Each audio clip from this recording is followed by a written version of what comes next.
நீங்க தங்கத்தை முழுக்க முழுக்க ஒரு லாங் டர்ம் இன்வெஸ்ட்மெண்ட்டாக தான் பார்க்குறீங்க. அண்ட் அதுக்காக இப்போ மார்க்கெட்டில் இருக்கிற இன்வெஸ்ட்மெண்ட் ப்ராடக்ட் தேடிட்டு இருக்கீங்க அப்படின்னா you have learned in the right place.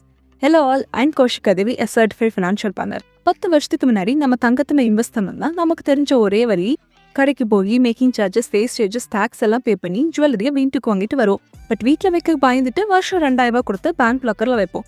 And minimum 1 கிராம்ல இருந்து தான் பிசிக்கல் கோல்டு வாங்கவும் முடியும்.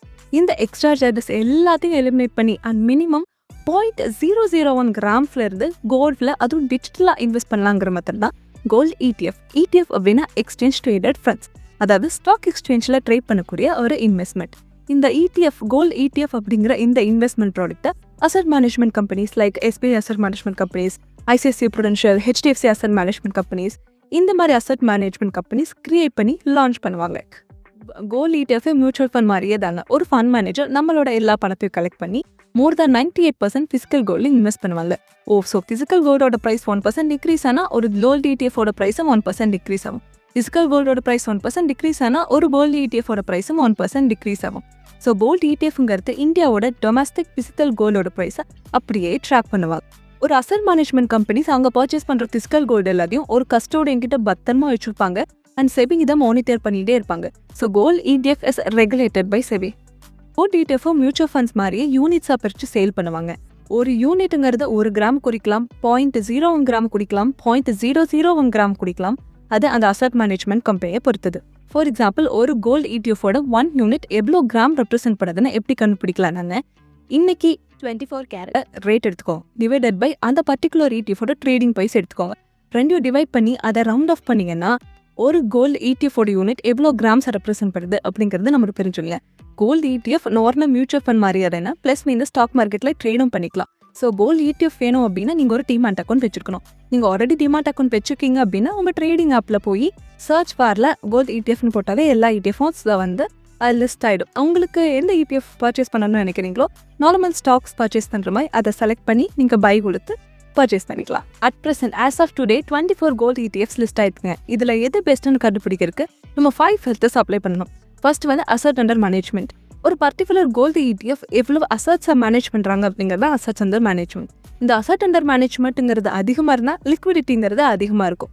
இப்போ ஒரு பர்டிகுலர் கோல்டு ETF நிறைய அசட் அண்டர் மேனேஜ்மெண்ட் வச்சுருக்காங்கன்னா ப்ராபப்ளி அவங்க கிட்ட நிறைய இன்வெஸ்டர்ஸ் இருப்பாங்க. ஸோ இந்த கோல்டு ETF-ஐ நம்ம செல் பண்ண போகும்போது நமக்கு நிறைய பையர்ஸ் இருப்பாங்க. ஸோ அதனால நமக்கு லிக்விடிட்டி கிரன்ச் வராது. நமக்கு என்ன ப்ரைஸில் சேல் பண்ணணுமோ அந்த ப்ரைஸில் சேல் பண்ணனா செல்லிங் ப்ரைஸை நம்ம காம்ப்ரமைஸ் பண்ணவே தேவையில்லை. ஃபார் எக்ஸாம்பிள், இந்த ஒரு பர்டிகுலர் கோல்டு ETF-ஐ பார்த்துட்டிங்கன்னா இதோட அசட் அண்டர் மேனேஜ்மெண்ட் லார்ஜாக இருக்குது. ஸோ இவங்க ஆர்டர் புக்கை பார்க்கும்போது யார் சேல் பண்ணுறாங்களோ அவங்களோட பையர்ஸ் அதிகமாகவே இருக்காங்க. இந்த ஒரு பர்டிகுலர் கோல்டு ETF-ஐ பார்த்துட்டிங்கன்னா அவங்களோட அசட் அண்டர் மேனேஜ்மெண்ட் ரொம்ப கம்மியாக இருக்குங்க. ஸோ அவங்க ஆர்டர் புக்கை பார்க்கும்போதே உங்களுக்கு தெரியும் செல்லர்ஸ் தான் அதிகமாக இருக்காங்க, ஆனால் பையர்ஸ் கம்மியாக தான் இருக்காங்க. அண்ட் பிட் ஆஸ்க் ப்ரைஸோட மார்ஜினுமே ரொம்ப அதிகமாக இருக்குங்க. ஸோ ஒரு கோல்டு ETF-ஐ சூஸ் பண்ணும்போது அசட் அண்டர் மேனேஜ்மெண்ட் அதிகமாக இருக்கான்னு பார்த்து சூஸ் பண்ணுது. இந்தியாவில் இப்போ டாப் 5 அசட் அண்டர் மேனேஜ்மெண்ட் இருக்கிற கோல்டு ETFs இது. Second, tracking error. இப்போ உங்களுக்கு தெரிஞ்சிருக்கும் கோல்டு ETF-ங்கிறது இந்தியாவோட ஃபிசிக்கல் கோல்டு ப்ரைஸை அப்படியே ட்ராக் பண்ணுறது தான். ஒரு ஃபண்ட் மேனேஜர் கரெக்டாக அப்சல்யூட்டாக அப்படியே ட்ராக் பண்ண முடியாதுன்னா இதில் கொஞ்சம் எரர் வரும்.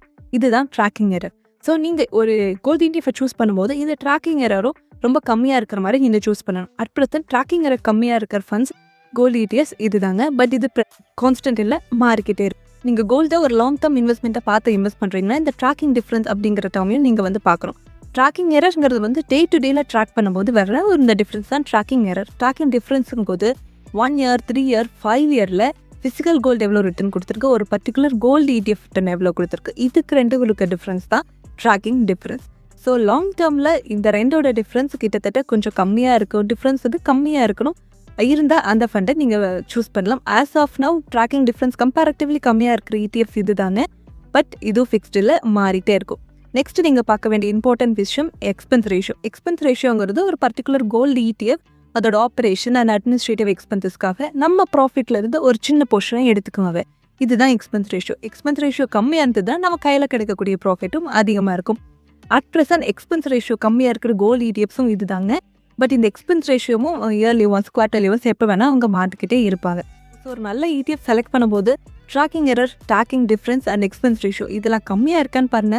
அசட் அண்டர் மேனேஜ்மெண்ட் அதிகமாக இருக்கான்னு பாருங்க. இந்த பாயிண்ட்ல கோல்டு ETF-னா என்ன தெரிஞ்சிருச்சு, அது எப்படி ஒர்க் ஆகுதுன்னு தெரிஞ்சிருச்சு. ஒரு நல்ல கோல்டு ETF எப்படி செலக்ட் பண்ணணும்னு தெரிஞ்சிச்சு. இப்போ இது கோல்டு ETF வாங்குறதுக்கு இது கரெக்டான டைமா அப்படின்னு தெரிஞ்சுக்கிறதுக்கு டிக்கர் டிப் அப்படிங்கிற வெப்சைட் நான் போகிறேங்க. இதில் நீங்கள் உங்களுக்கு என்ன கோல்டு ETF ஒன்று செலக்ட் பண்ணியிருக்கீங்க, அதில் அந்த கோல்டு ETF பேரை செலக்ட் பண்ணிவிட்டு அதில் போய் ஃபுல் டீட்டெயில்ஸ் கொடுத்தீங்க அப்படின்னா உங்கள் சைடில் அதோட பெர்ஃபார்மன்ஸு, அதோட காஸ்ட்டு இல்லை ஒரு கீழே என்ட்ரின்னு ஒரு பாயிண்ட் இருக்கும். இதில் இட் இஸ் இந்த ஓவர் ப்ராட் zone அப்படின்னு இருக்குது.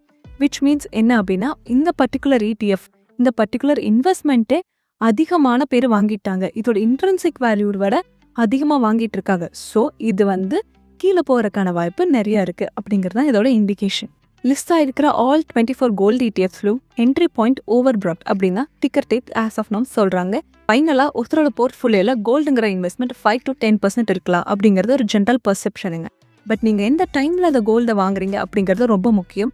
கோல்டு ETFல நீங்கள் இன்வெஸ்ட் பண்ணணும் அப்படின்னா ஒரு செபி ரெஜிஸ்டர்ட் இன்வெஸ்ட்மெண்ட் அட்வைசரை கன்சல்ட் பண்ணுங்கள். இந்த வீடியோ முழுக்க எஜுகேஷன் பர்பஸ்க்கு மட்டும்தான். நான் சொன்ன இந்த எந்த ஃபண்ட்ஸுமே இன்வெஸ்ட்மெண்ட் அட்வைஸ் கிடையாது.